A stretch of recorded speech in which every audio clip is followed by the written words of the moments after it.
After disappearing for almost 2 decades, how would this famous face look? Is she still alive?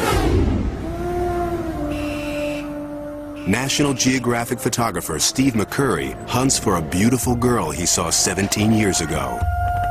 He snapped this famous photo of her, but didn't get her name. She was young and scared, a refugee from the war in Afghanistan.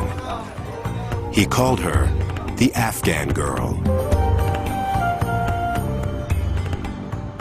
She has become really the icon of the Afghan struggle.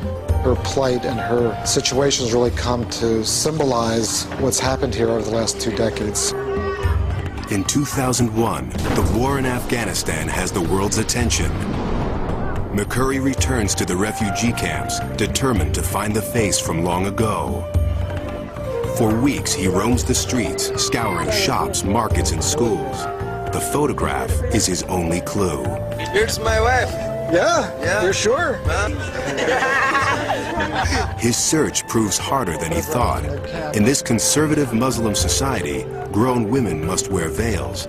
If still alive, the girl would now be about 30, her stunning face hidden from view. We're going to look and see if we can find the records, see if we can find her whereabouts. Group says for the last 3 for this girl. After weeks of looking, McCurry's run out of hope and time. We have a lot of leads still coming in, but I'm going to have to leave today.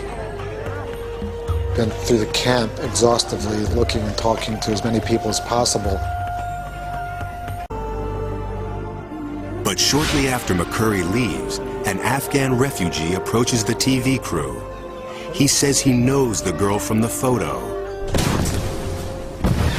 But the woman now lives hours away near Tora Bora, across a border that swallows lives. The man agrees to bring her to a nearby home. 3 days later, she arrives. But there's a hitch. Local custom dictates only a woman may enter inside. Do that, and then we'll eagerly await. Associate producer Carrie Regan goes forward, alone.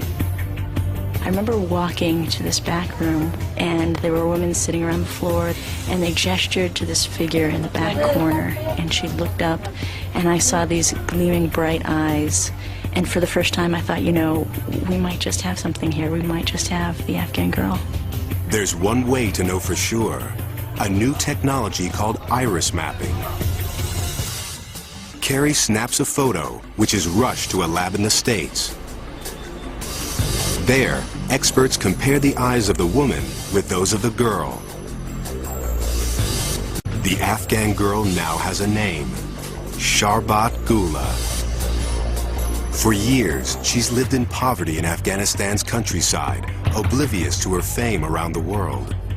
McCurry races back, hoping to photograph Sharbat once again.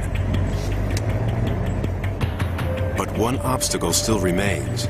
Sharbat's a conservative Muslim, now married with 3 children. Will she be willing to drop her veil? It's hard for Sharbat to understand that she's an icon to the outside world. McCurry talks with her and her husband, explaining that this will bring attention to the plight of the Afghan people. Reluctantly, she agrees to the request. As he sets up the shot, Sharbat drops her veil.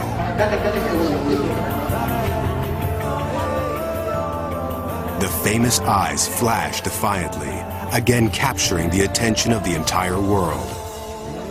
Sharbat's face reveals the sorrow of war, but for McCurry, it sends a message of both courage and hope. The fact that she's lifted up her burqa and revealed her face to the world, essentially, is sort of a minor miracle. These adventurers have traveled beyond time and boundaries to make amazing discoveries that broaden our understanding of the world.